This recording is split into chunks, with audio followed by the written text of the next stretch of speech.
Now, from Wish TV, your local news source, this is All Indiana Politics. Good morning and welcome to All Indiana Politics on this final day of 2023. I'm Garrett Bergquist in for Phil Sanchez. Evansville will make history tomorrow. That's when Stephanie Terry will be sworn in as that city's first woman and first black mayor. I talked to her about her plans for her first few months in office. Let's bring in Evansville Mayor-elect Stephanie Terry. Mayor, welcome to the show. Thank you for having me. So how's it feel to be about to take the oath of office? Oh, it's a great feeling. Of course, there's a lot to still get my arms around, but excited about the opportunity and the work that we have to do ahead. What's going to be job one after you're sworn in? Oh, I think for me, our top priorities coming in those first 100 days are pretty simple. It's building, number one, a strong team. That's going to be collaborative and that they're going to be creative and creating a culture just really of transparency, accountability, and accessibility. I think the other big focus for us will support, building our support for local, state, and federal government leaders and other, key business leaders around our community to address neighborhood and economic development in our community. I think as well, I'm going to spend a lot of time intentionally engaging the community, which is a lot of the work that I've done during our campaign, but we want to be sure that we continue that so that everyone feels that they're a part of Team Evansville and that this is a Team Evansville approach to the success of our city. And then I think finally, we also want to begin to address some of the critical issues that we're facing in our city, whether it's around public safety, infrastructure, and then also neighborhood revitalization, which are many of the top areas of focus we heard during the campaign cycle. Now, you are Evansville's first woman mayor and its first black mayor. Do you attach any significance to that? It's very humbling, number one, that the voters had enough confidence in me to elect me as the first woman and also the first African-American woman. We have a tagline here in our community that E is for everyone. And this is really, I think, a testament to that. And I want to celebrate the fact that our region and our city has made that tremendous progress, that we're growing as a community and that we're looking for individuals that, are capable and qualified to do the work for the residents of this community. I have served this community well and have built some strong relationships. And I think, the result on November 7th was a testament to that. I want to touch on a couple of issues you alluded to just now, and those are issues that are going to resonate back here in Indianapolis as well. How do you plan to encourage developers to build more affordable housing? Yeah, I think one of the first things that we intend to do, I'm going to be pulling together what's called a Blue Ribbon Committee. I want to include trades, our developers and contractors to sit around the table and for us to really look at our process and look at how we can modernize and streamline the process for, development in our community. We've heard that's one of the challenges that we're seeing, developers go outside of our city. And I think it's the key to us, generating more revenue for our community. And so that's looking at that process is critical for us in those first 100 days. You've also talked about shifting responsibility for mental health and substance abuse calls away from the police department. How would that work?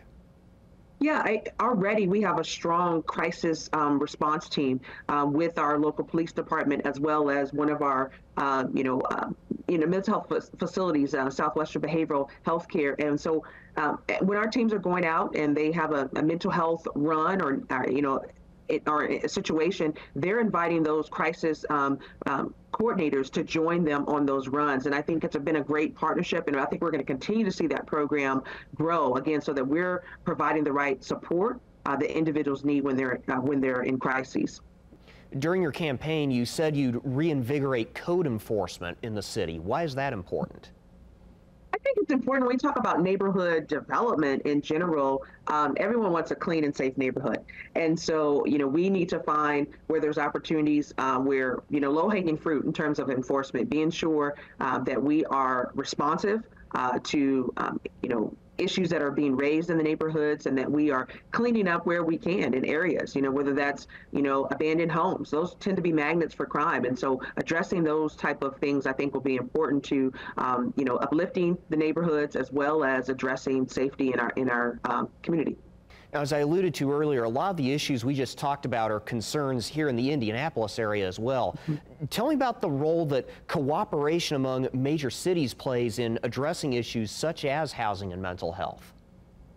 You know, I think it's important always to look at how other cities are addressing these challenges, and you know, even and right size it for our own communities. I just had the privilege of attending the Harvard School for Mayors 100-day agenda, and you know, I have a network now of 27 other new mayors to lean on and to you know, kind of really you know, glean expertise from, as we're all again dealing with similar challenges just at varying levels. And so I think it's important to continue to build that network.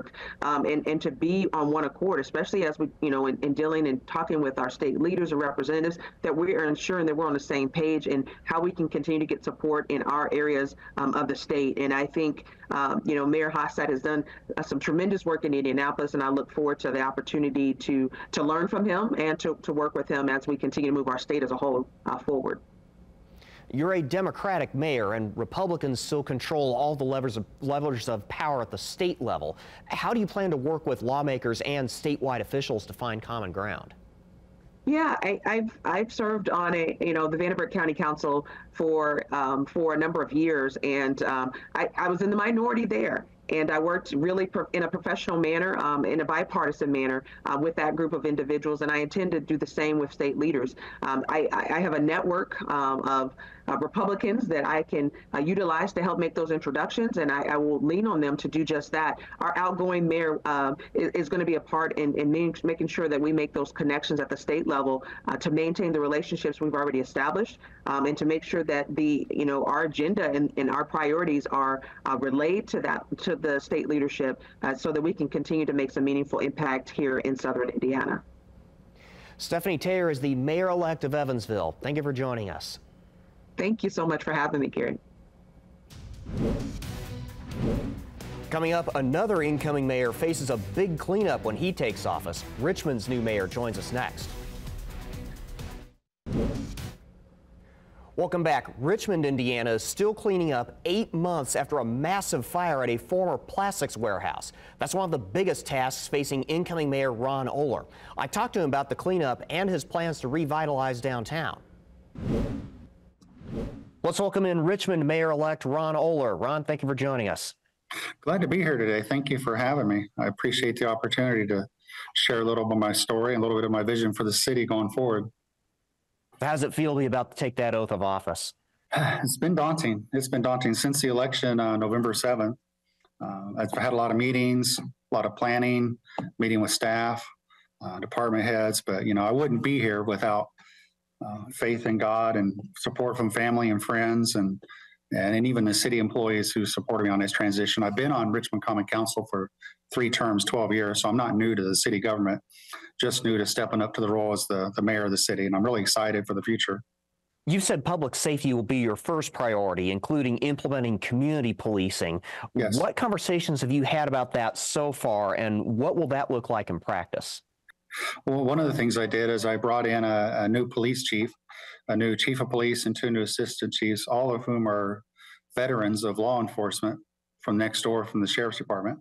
Some with 22 years experience, some with 10 years experience. And the model they use over there in the county is not exactly what we're going to do here, but in community policing, we're going to reactivate the neighborhood associations and bring back a community policing liaison, just get reassociated with our neighborhoods and with the people who live here and give them all the support they need. But the people I brought in, they have all this FBI training that a lot of our current officers did not have. So I'm bringing in a lot of training is probably my key focus, is to retrain the officers we do have, change the whole environment. Now, cleanup is still ongoing from the warehouse fire back in April. What can we expect from your administration on that, especially once the EPA wraps up its portion of the cleanup around mid-year?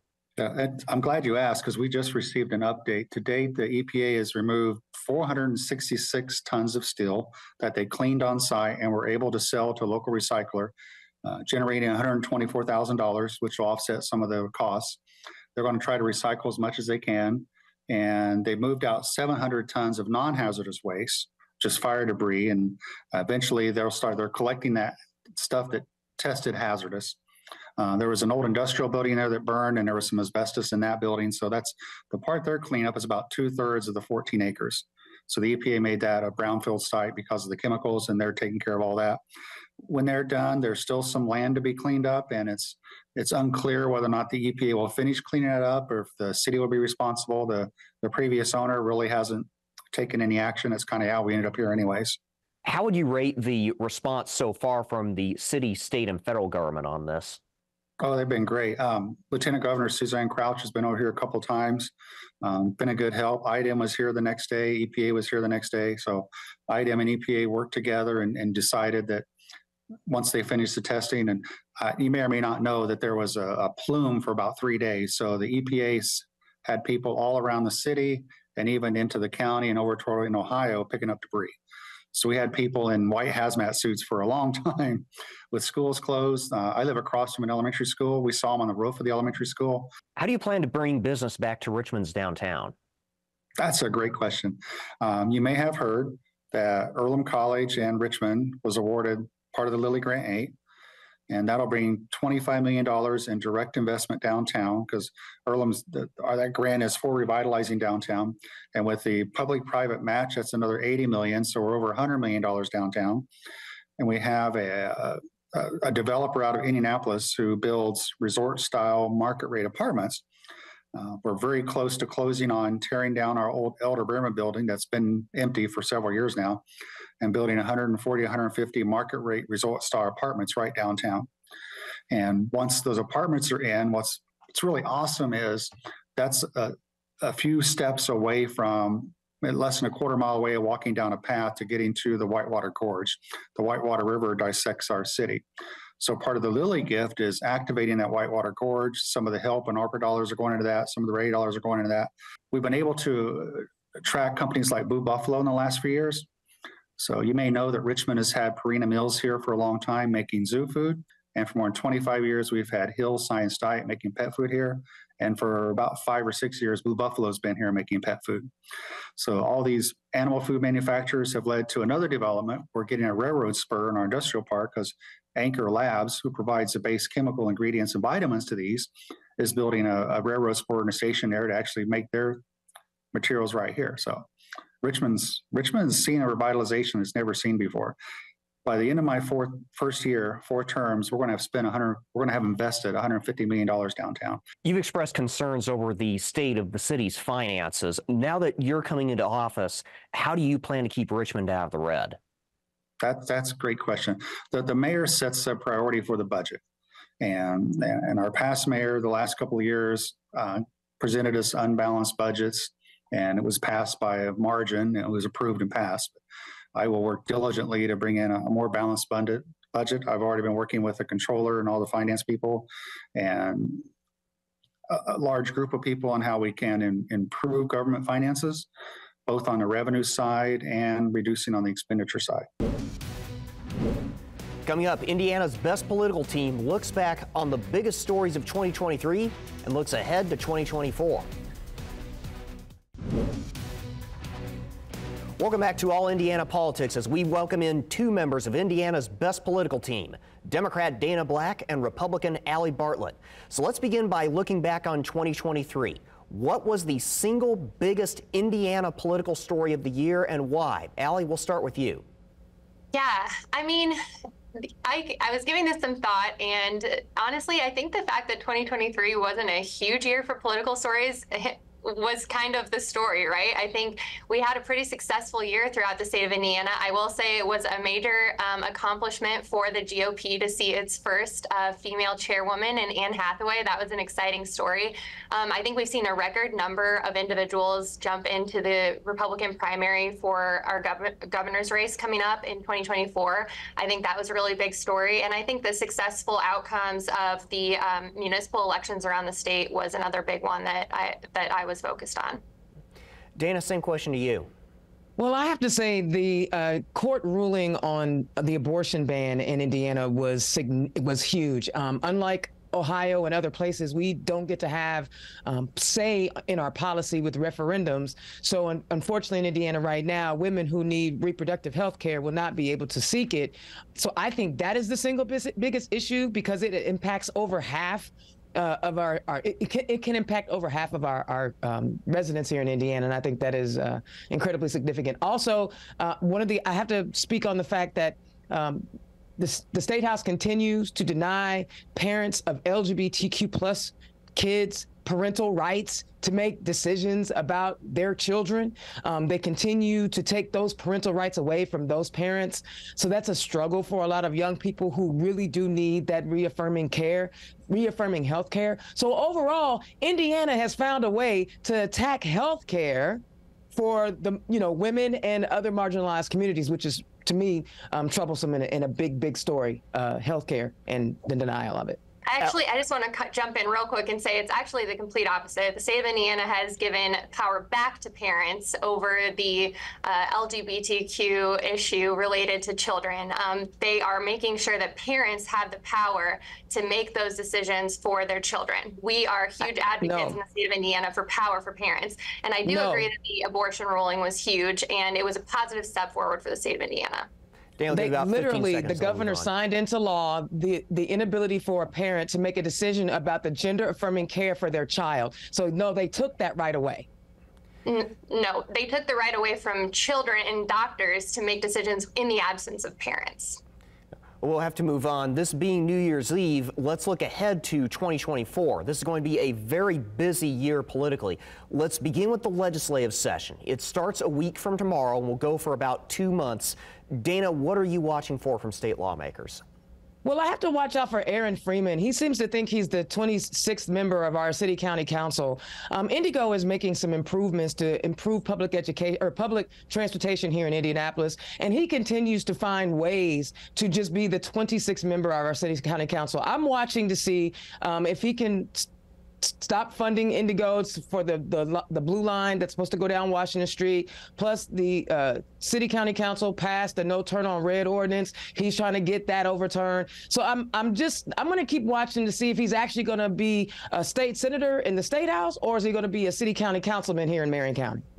I'll let you respond to that, but I also want to pose that broader question to you. Yeah, so quick response on that one. Senator Freeman is a fierce advocate for his constituents in Marion County, which he represents in his Senate district. So to say that he's trying to act like a 26th member of the city county council, he is a former member, but he's also just advocating for his own constituents in Marion County. That's exactly what he should be doing.